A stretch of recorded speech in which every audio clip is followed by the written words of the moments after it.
Hello, Music Multiverse listeners. Welcome to another Album Review Saturday show. This is episode 9. Album Review Saturdays is an extension of our article section of the same name.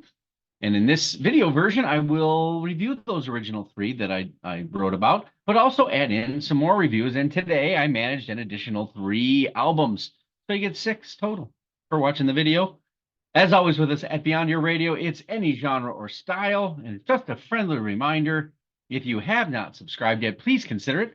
We want to share our music appreciation with everyone we possibly can, and subscribing does just that. If you are a subscriber, you know what it's all about, so here we go. Today's albums that are reviewed on the site are Caravan Palace's new record, Gangbusters Melody Club, Liam Gallagher, John Squire duo, first album ever together. And then Julian Lage, Speak to Me, from the jazz guitarist or guitarist legend forthcoming, I would say. Let's start off with Caravan Palace, Gangbusters Melody Club. You know, I can still recall where it happened. Thank you, Jules Holland, later with Jules Holland, where Caravan Palace played on the show and literally just blew me away. I mean, this swing electronica jazz, throwback grooving, toe tapping, infectious band with this romper stomper kind of augmented vocalist and charming individual. I think her name is Zoe. It's beguiling, it's entrancing, and it's rock centric. The Gangbusters Melody Club release is not only a combination and continuation of all of that started back 7 years ago from that show, but it's also adding little things here and there, which keeps you guessing throughout. There's a lot of dance and enthralling natures to this, and obviously, you know, synth-ish dance addition. So Parisian, well, they're from Paris, so that kind of has that upper class kind of feel and look to it. Caravan Palace is the perfect blend of Parisian meets gypsy meets rave. All right, if that's what if you know what I'm talking about. The concept is sophisticated in its instrumentation. It's no doubt. If you watch that clip, you'll understand. Coming from the old world delivery, though, it's that old world jazz kind of club, but now it's pumped up in a new world favoritism.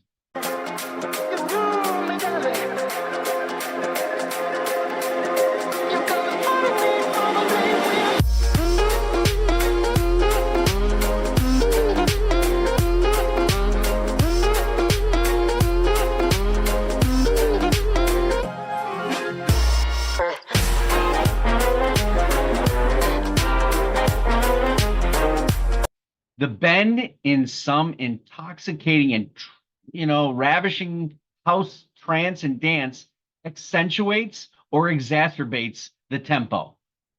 That's why it's so infectious. I mean, it's improvisation somewhere too, which allows the band to do so if they were live. Gangster Melody Club, it's very unique Parisian club. And you want to be part of it. No question. You want to be part of someone who appreciates the Art Deco of the past in music, loves the splash in the synth pop and dance, even in the slower, even the closer song, which is Villa Rose. The vocal is probably a bit more augmented than I would have expected over the last 7 years, but I know the range and reach of Zoe. Although Fool does show an interesting side to that, you'll know it when you listen to it. It's kind of has that explorative idea of that fractured, like it's against fractured accordion track, and I would believe that might even be harp in the background, if you can believe it, against her different range she's pitching out there. It was a pretty good track. This set of songs definitely yields great results, and as long as she's enthralled by the musicianship, and she's going to be moving to it and grooving to it, and you are too. This is an exclusive club everyone's ears should be in if you don't know who they are. It's good, clean, body moving fun in an old school fashion and flash that's not dated, not pretentious by any means. Next up, kind of the one I was anticipating the most of was Liam Gallagher and John Squire. Now, Liam Gallagher, obviously from Oasis, and John Squire from Stone Roses, which some people may not be that familiar with, depending on your age. But these are two Brits that have a high exposure and a lineage of what they've done that makes them super rock stars, not only in their country, but in some cases in our own, especially Liam. You know, the potential in this was so anticipatory for me. So I certainly was ready, willing, and able to get into this, especially me because I love the first two Oasis, was it first three Oasis records. But I really love the Stone Roses, and I love their progression from their first record to even to Second Coming. So that always gets played on my stereo at least 2-3 times a year, that record. So, you know, John Squire is an excellent guitarist in the rock environment, especially the British rock environment. He knows how to lay down a rhythm, but he also knows how to do a solo too. So I'm ready to go, right? I just love that it's going to be something, right? These two together. So the journey is the trip, I say, is the lyrical line in Mars to Liverpool that defined my exact expectations for this duo. But did it really get there for me? Let me start off by saying my first listen was a broken one. I was distracted by how much Liam is singing, which for me was not allowing the guitar tracks and the layering to be heard. I'm not saying that the mesh wasn't good. I'm just stating the fact that those licks and the flavor from the guitar work was being overcome by this need for Liam to be singing nearly constantly. I do like breath in song. Why? Because the more talented man on that stage or in that studio is John Squire. No offense to Liam Gallagher. His English blues and signature sound is truly what drives the overall composition and engagement in the music. The lyrics and vocal are fine, but they do not make for the greatest lead. It's the breath of the guitar between lines and refrains that is exactly what is needed for this record. It's what makes the vocal more interesting as it slides and builds that expert musicianship of Squire, his fingers, his foot pedaling, and passion to kind of get every drop of sound out of each bluesy note.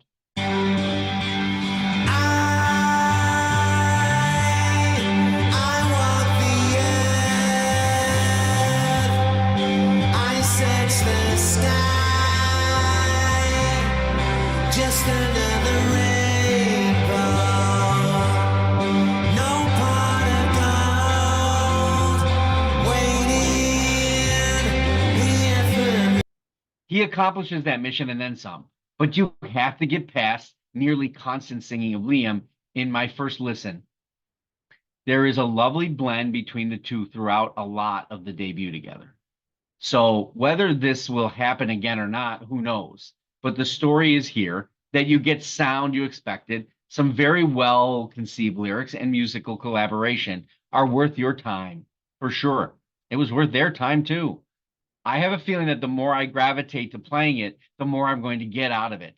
I just wish there was a bit more breath in the tracks for John Squire to be more of the front, especially the instrument he's doing. I do believe that would enhance the record a bit more. It's already done, obviously, but that would help me. This is probably an issue where Liam's vocal range is, well, it's Oasis. That's what you hear, that's what you feel. And it sort of takes away from the sound and the melody to some degree. Also, as a bitter side note, the title, ew, Liam Gallagher, John Squire. Really? You couldn't come up with an album title? I mean, even if you did The Squire and the Gala. Ha ha ha. Anyway, it's a record that's growing on me. It will probably do that for you too. If you've been missing Stone Roses, it does have a hint of that. And maybe it's the vocal of Liam Gallagher that is tripping me up. Now, Let's go to a guy who doesn't trip up ever. I mean, Julian Lage is a guitarist and composer. I'm not even going to say jazz guitarist because here he's lingering and posing forward, coming in and out of jazz here. All right. He has been making a strong case for his ability to manhandle a guitar in splendid genre blues and jazz, and his collaborative work as well. My household has been smitten with him since Room in 2014 with Nels Klein. Speak to Me. Well, it's not the usual structure of Lage's albums. It does have a very expressive, expansive jaunt for the guitar. It's going jazz, blues. It's even doing unplugged acoustic tracks that engage the trained and untrained ear. It's careful. It's lovely. It's also jangly and, surprisingly enough, a little rocky, which is the cool addition to the albums over the past 4 years. Now, the stunning uniqueness in this signature of Lage. It's evident. South Mountain track. It's leading off an odd acoustic, soft, free jazz. It kind of spills into a country acoustic that trots and trolls. And then there's woodwind in there. What? How'd that get in there? They're kind of fluttering by like some desert butterfly. And I don't even know if a desert butterfly actually exists. Then there's the rockabilly jazz flirty flamingo rocker 76.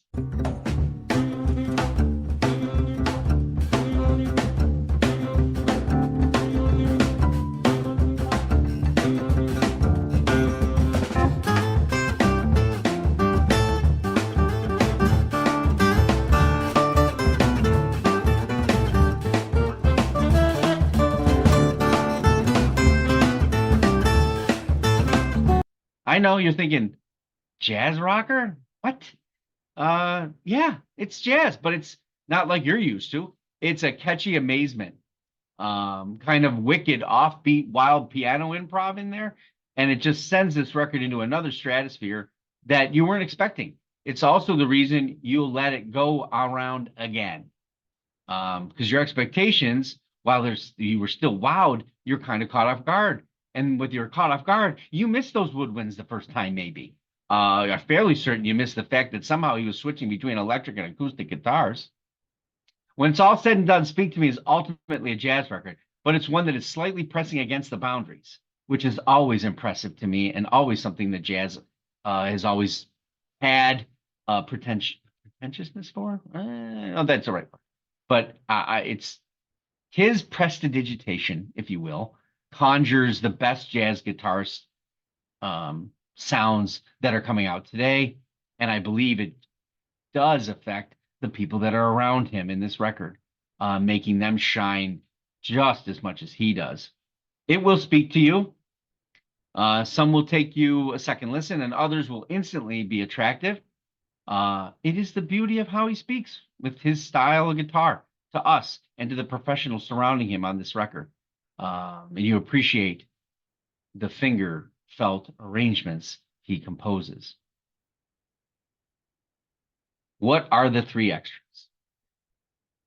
Let's start off with Sean Oko Lennon. I know you probably weren't thinking about him. Well, you should be. He's been a music aficionado in what he does for many, many, many years, doing his own solo work, band explorations like Ghost of a Saber-Toothed Tiger, which was a brilliant record, and then even stuff with Les Claypool, Primus.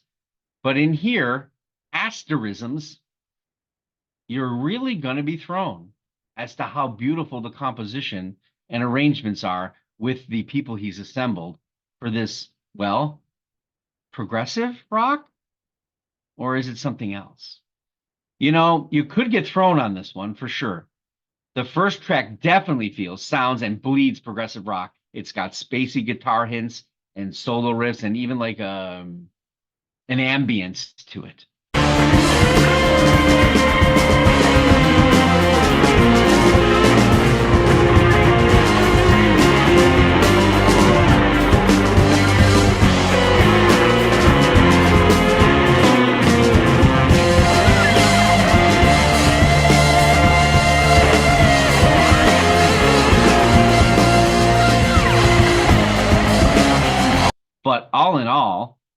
The album does slow. It compels you, and it winds up in the very tight jazz fusion world with spacey elements.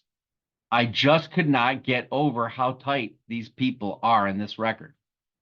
You've got instrumental connections that bridge and pace the record with incoming instrumentals and changes from horns.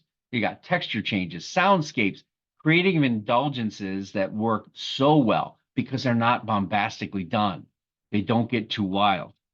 One might be able to say that he might have a certain connection in audio composition close to that of King Crimson in design and feel for perfection here, because that's what this is leaning toward. It has a lot of those elements. You know how well put together it is. The tracks are long in progressive nature, but more jazz in structure with a trippy background, which might give him that leg up on the King Crimson comparison. Do check it out. I think it's very much worth your while. It is all instrumental and in the hands of some brilliant composers and not composers, but instrumentalists. So next up, we will go progressive, and that's Big Big Train, the likes of us. You're going to be surprised. This is the first time I've ever listened to Big Big Train. How is that possible, you might ask? Well, they've been around since 1990. I think they were a band back in the late 80s. Kind of Genesis-ish, folk, pop, progressive nature.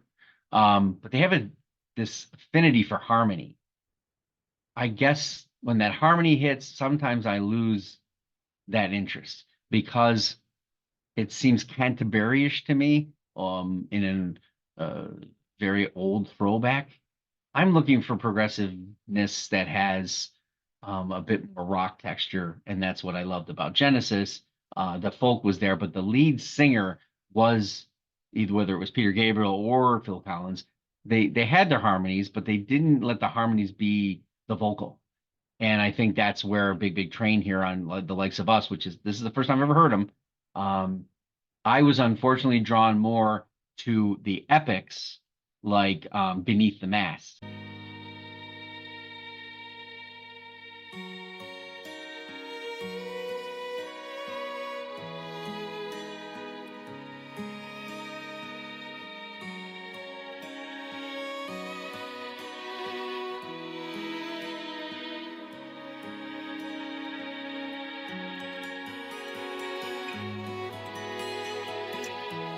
The 17-minute, the orchestration, great time signatures, keyboarding, piano melody, and then the vocals came in and they were standard. Anybody could be singing this. I don't feel like a front man is the required position here, and I didn't feel like that was coming across to me that way. I mean, I understand it's folk and it's telling a story, but I felt a bit lulled. But that's just me. Again, the musicianship truly keeps the immense density of it all, and it's very beautiful. You know what? Maybe it's the harmony that still trips me up. That's what I'll have to go with at this point.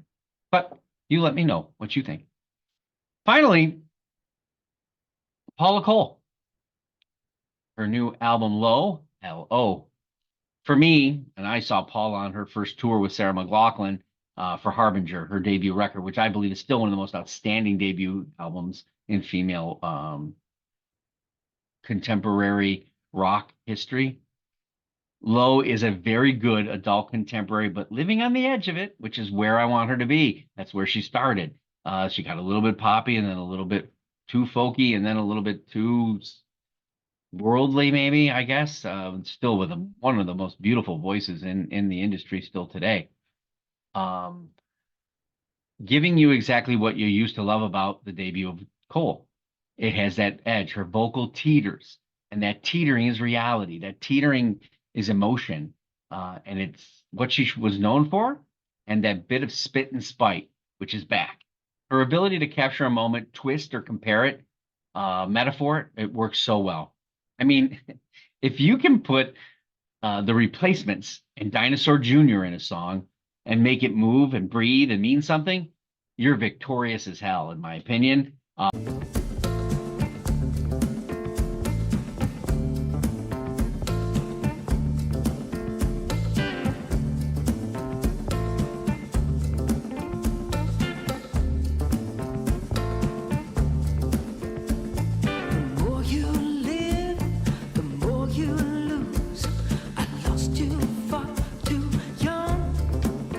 certainly one of the best songs on the record. She also manages to remind you that she can still write a ballad and make you cry, like Calling All Saviors and Follow the Moon, which is the lead track.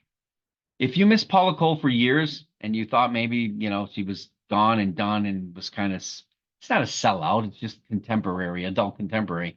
This is definitely going to get your attention back, I assure you.